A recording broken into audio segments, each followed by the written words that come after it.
नमस्कार बच्चों, आज हम पढ़ेंगे पाठ 6 बोल अनमोल। बोल अर्थात ऐसे बोल जो अमूल्य हो। ठीक है बच्चों, आज क्या पढ़ेंगे हम? बोल अनमोल।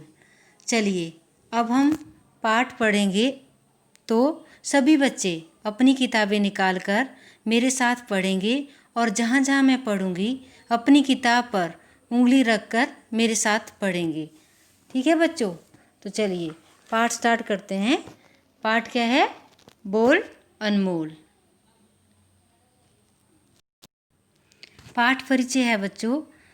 किसी अनजान ज़रूरतमंद की मदद हम करें या ना करें, यह मदद मांगने के तरीके पर भी निर्भर करता है। उसकी बोलचाल से यह तय होता है कि वह भला है या चालाक है। तो बच्चों, जब हम किसी से मदद मांगते हैं तो हमारी वाणी में क्या होनी चाहिए? मधुरता होनी चाहिए, विनम्रता होनी चाहिए, तभी कोई और व्यक्ति हमारी मदद कर सकता है। और यदि हम अच्छे तरीके से बात करेंगे तभी किसी व्यक्ति को ऐसा लगेगा कि हाँ, ये व्यक्ति सच में मदद मांगने के लिए आया है। तो कहानी है आगे। शशांक एक दुकानदार था। वह एक छोटे से गांव में किराने की दुकान चलाता था। आसपास के कई गांवों में ऐसी और कोई दुकान नहीं थी। इस कारण शशांक की अच्छी आय हो जाती थी। दुकान में सामान की भी जल्दी ही ख़त्म हो जाता था। दुकान का सामान लेने शशांक को बार बार शहर जाना पड़ता था। तो बच्चों, उस गांव में शशांक की दुकान बहुत अच्छे से चली थी और जब सारे लोग उसकी दुकान में सामान खरीदते थे तो उसका सामान जल्दी ख़त्म हो जाता था। इसलिए शशांक को सामान लेने कहाँ जाना पड़ता था? शहर जाना पड़ता था। एक दिन कड़ाके की ठंड पड़ रही थी। शशांक को दुकान का कुछ सामान खरीदने के लिए शहर जाना पड़ा। वह सामान खरीदकर जल्दी लौटना चाहता था, पर देर हो गई। हाथों में बहुत ज़्यादा सामान होने से चाल धीमी हो गई थी। चलते चलते शशांक की हिम्मत जवाब देने लगी। ठंडी हवा अपना असर दिखाने लगी। अंधेरा भी हो चला था। तो बच्चों, क्या हुआ था कि जब वो शहर से वापस लौटा तो उसके हाथ में बहुत ज़्यादा सामान था। अब सामान उससे उठाया नहीं गया क्योंकि सामान क्या हो गया था? भारी। और उस दिन क्या थी? बहुत ज़्यादा ठंड थी। तो इस कारण शशांक थक गया। ठीक है बच्चों, और अंधेरा भी हो गया।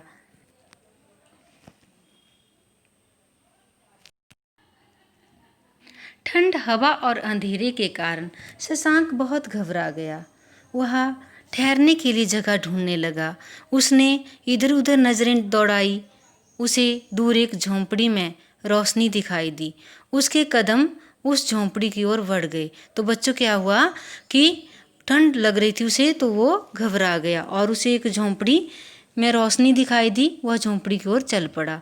झोंपड़ी के पास पहुंचकर शशांक ने देखा कि उस झोंपड़ी के बाहर अलाव जल रहा है और एक वृद्ध व्यक्ति आग ताप रहा है। शशांक को लगा कि उसे भी अलाव के पास जाकर अपने शरीर को गर्माहट देनी चाहिए। यदि ऐसा नहीं किया तो ठंड से हाथ पांव अकड़ सकते हैं। शशांक ने उस वृद्ध पर अपना प्रभाव डालने के लिए कहा, मैं इस इलाके का इकलौता दुकानदार हूँ। मुझे आग तापने के लिए अलाव के पास बैठने दो। अब बच्चों, कैसे बात की उन्होंने? बहुत घमंड के साथ। तो क्या हुआ आगे? आग ताप रहे वृद्ध ने वो शशांक की बात सुनकर भी अनसुनी कर दी।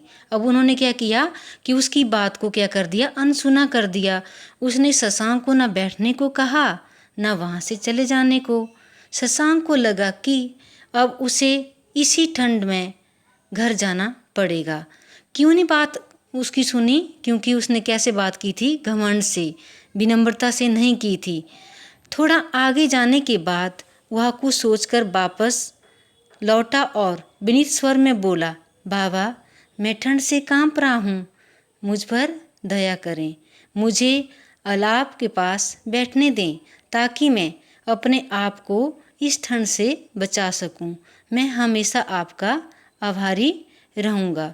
शशांक के बोल उस वृद्ध को भा गए। उसने शशांक को अलाप के पास न केवल बैठने दिया बल्कि उसे चाय भी बनाकर पिलाई। तो देखो बच्चों, हम उसके बोलने का कितना असर हो गया। उसने मधुर स्वर में बोला, तभी उस वृद्ध व्यक्ति ने उसकी सहायता की और उसे चाय भी पिलाई। तो हमें कैसे बात करनी चाहिए? सबके साथ बहुत अच्छे से बात करनी चाहिए। किसी को भी ऐसी बात नहीं कहनी चाहिए जो दूसरों को बुरी लगे। शशांक को अपनी गलती का एहसास हो गया। उसने वृद्ध व्यक्ति से क्षमा मांगते हुए कहा, बाबा मुझे क्षमा कर दीजिए। मैंने पहले अपने घमंड में आपसे ठीक से बात नहीं की थी। शायद इसलिए आपने मेरी सहायता करने से मना कर दिया था। उस वृद्ध व्यक्ति ने शशांक को नसीहत देते हुए कहा, मेरी एक बात हमेशा याद रखना, बोलने से पहले अपने शब्दों को तोलना। वे सुनने वाले पर कैसा असर करेंगे इस पर भी विचार जरूर करना। तो बच्चों, क्या शिक्षा दी वृद्ध व्यक्ति ने शशांक को कि हमें ऐसे बोलना चाहिए जिसका प्रभाव दूसरों पे अच्छा हो। तो हमारी बोलने का ढंग ऐसा होना चाहिए जो दूसरों को प्रभावित करें। अब बच्चों, इसके शब्दार्थ हैं। किराने की दुकान। किराने की दुकान उसे कहते हैं जहाँ पर सारा सामान मिलता है। जैसे आप लोग भी दुकान जाते हो जहाँ दाल, चावल आदि घरेलू सामान मिलता है। अलाव, तापने के लिए जलाई हुई आग। अब इसको हम कई बार ज़मीन में भी जला देते हैं, कई बार चूल्हे में जलाते हैं और कई बार अंगीठी में जलाते हैं। सर्दियों में आपने ऐसा देखा होगा। अनसुनी। अनसुनी का मतलब होता है ध्यान ना देना। आय। आय का मतलब है आमदनी। प्रभाव। प्रभाव का मतलब है असर। वृद्ध। वृद्ध का मतलब है बूढ़ा। नसीहत। नसीहत का मतलब है सीख या शिक्षा। अब बच्चों, इसके प्रश्न हैं। शशांक क्या काम करता था? तो आपने चैप्टर में पढ़ा है क्या काम करता था वो? क्या था? दुकानदार। शशांक को सामान खरीदने कहाँ जाना पड़ता था? तो शशांक को सामान खरीदने कहाँ जाना पड़ता था? शहर में। वृद्ध व्यक्ति क्या कर रहा था? वृद्ध व्यक्ति अलाप ताप रहा था, मतलब आग सेक रहा था। वृद्ध व्यक्ति ने शशांक की बात सुनकर अनसुनी क्यों कर दी? तो वृद्ध व्यक्ति ने शशांक की बात सुनकर अनसुनी इसलिए कर दी क्योंकि उसने बड़े घमंड के साथ उनसे मदद मांगी थी। तो बच्चों, हमें विनम्रता के साथ सबसे बात करनी चाहिए। धन्यवाद।